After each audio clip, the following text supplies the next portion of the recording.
The truth is, that's what scares me. I don't want things to change. So I think maybe that's why I came in here, to try to maybe stop that change. To turn back the clock, to make things go back to how they were.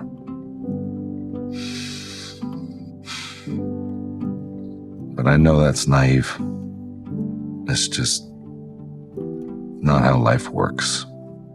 It's moving. Always moving, whether you like it or not. When something lasts for so long, it feels strange to say goodbye, or to truly understand that it's over, but that's how it is now. It's over. We are completely different people from the ones who started this journey. The world has changed, the way we consume, comment on, and process media has changed. Suddenly, 2016 became 2026. The show changed alongside us, and in many ways, it changed for the worse. Its expansion worked against it. Little by little, it became something different from what it started as. It simplified itself. It underwent a strange metamorphosis driven by the need to please fans and the massive collective watching it. And so it became a thinner adventure, though not necessarily an unsatisfying one when it wanted to be. Because despite everything, and even as someone who once wanted to stop watching the show because of its mistakes, there's always a next emotional scene that makes me forgive it. I am now conflicted, writing my third draft of this essay, trying to understand why I'm incapable of hating the ending, and why it hurts so much to say goodbye. I can't defend this season, but I can't hate it either. So amid all the overwhelmingly negative noise surrounding this season, I wanted to give it a chance to have some nuance, because that's what I'm capable of writing right now. It is true that this particular season had many problems. Believe me, I see them. Any discipline this ending required was abandoned long ago by its showrunners, and every statement the Duffers have made reflects that. Danny kind of forgot about the Iron Fleet. Yes, it has redundant plots, vital dropped threats without consequences, characters without agency, logic that doesn't make sense, too many characters who are blurred echoes of themselves, which is why neither team or romance arc feels fully human. Long-awaited payoffs are rushed, the elements fail to harmonize into the epic the show pretends it was, and the structure of sequences, acts, and the season as a whole is completely all over the place. Logic bends constantly to plot needs, stakes are soft for a finale, expositions are excessive and cheap. Even technically, it pales compared to the highs of the previous season. In editing and parallel action, there should be 1,000 videos already about every mistake and questions unanswered, and that's okay. They deserve it for being undisciplined and sloppy. And yet, aware of all this, stripped of the pleasure of a great final season, I find the ending appropriate and satisfying somehow, and I know others feel the same way. I keep wondering how and why. I think it's because on one hand it's faithful to what the show has been for 8 years, far from perfect or complex, but faithful to what Stranger Things truly cares about and why people love it. And on the other, because it makes the most valid cheat a story can make. The last time makes a film. Wow them in the end. You got a hit. You can have flaws, problems, but wow them in the end. You've got a hit.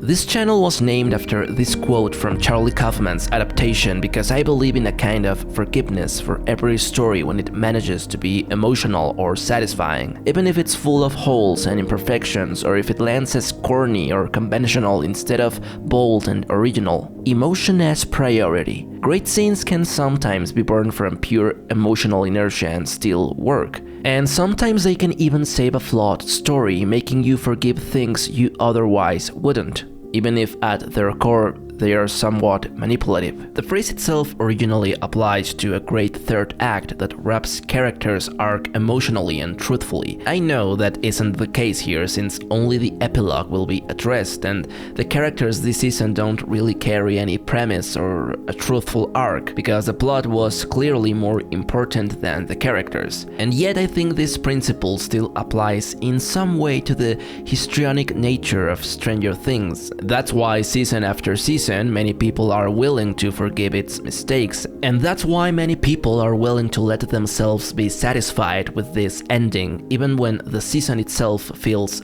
bad, unearned, and underwhelming. Stranger Things, if it does one thing consistently well, it's this: saving its mistakes with powerful emotional scenes, sometimes subtly, sometimes with loud inelegance. But in this ending, it condenses its strongest emotional qualities. It delivers a devastating yet appropriate thematic closure, a theme not built throughout the season at all, but one that feels right for an epilogue. It announces the end of its era, the end of our era, because the ending of Stranger Things chooses to be an ending that discusses endings, and not merely in a fan-complacent way.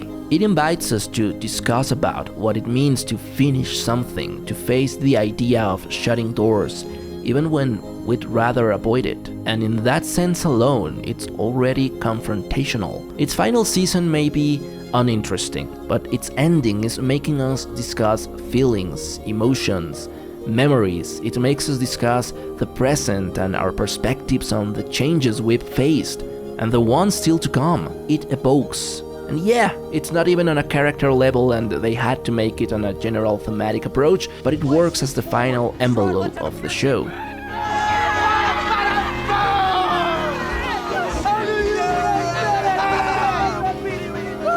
That's why, despite everything, this epilogue works. It's true to its nature, and that's something a bad ending never is. True to its nature and satisfying. You may call it cheating, and kind of, but being a show sustained almost entirely by audiovisual emotional inertia, it ends as exactly that, a great emotional inertia. When I look back at Stranger Things, I feel pleased by its whole. When I think back at Game of Thrones or How I Met Your Mother, I don't want to watch the whole thing again because their endings don't justify the journey. They don't show any truth.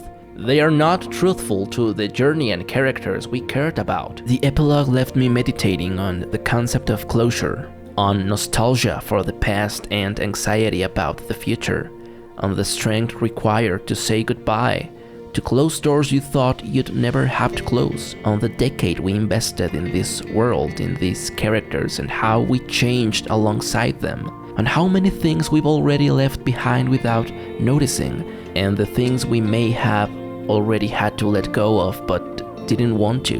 Alongside these characters, we share the weight of leaving rituals behind, friends, places, dreams built in innocence, while reminding us that new beginnings exist. Some things continue, others fade. Promises made in youthful innocence on a rooftop with a beer in hand disappear with time, because that's how many endings work. You don't know they are endings until they become memories.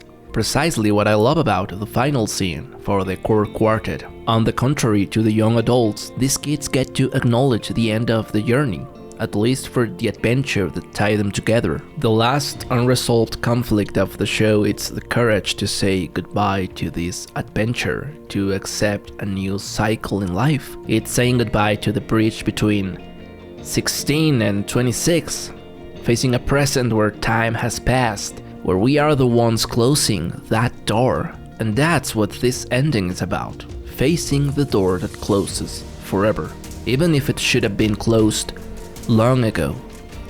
So you know what? Keep on growing up, kid. Make mistakes, learn from them. And when life hurts you, because it will, remember the hurt. The hurt is good. It means you're out of that cave.